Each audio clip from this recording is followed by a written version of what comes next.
The first step in placing the jaw elevation device on the patient is to place the positioning line on the head support and align that with the patient's lips. So we're going to lift the patient's head, placing the head support underneath, and verifying on the side that this positioning line is in alignment with the patient's lips. The next step is to place the single-use mandible cups into the vertical support arm. It's marked red for red and green for green. Now place the vertical support arms halfway into the head support. They're marked red for red and green for green. I'm just going to slide this halfway in and halfway in.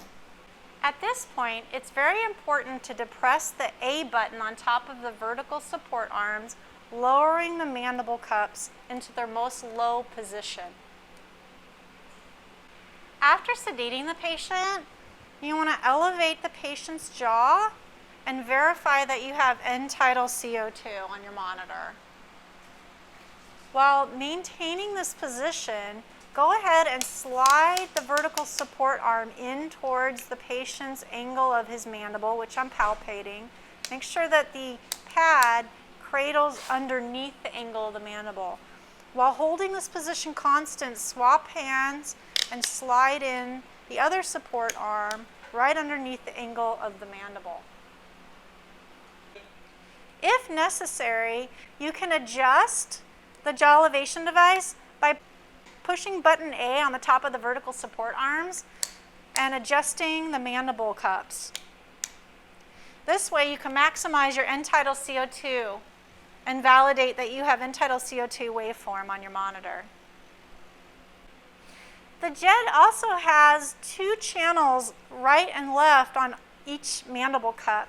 This is for securing your end-tidal CO2 sampling line. And lastly, to depress and release the device, there's two buttons on either side of the lower vertical support arm. Press and release the arms, disposing of the single-use mandible cups.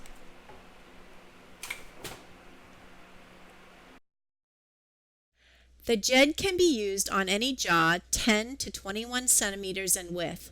This corresponds with a child around age 6 up to most large adults.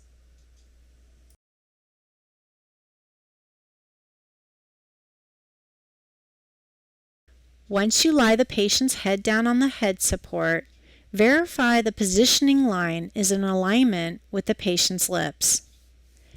Attach single-use mandible cups.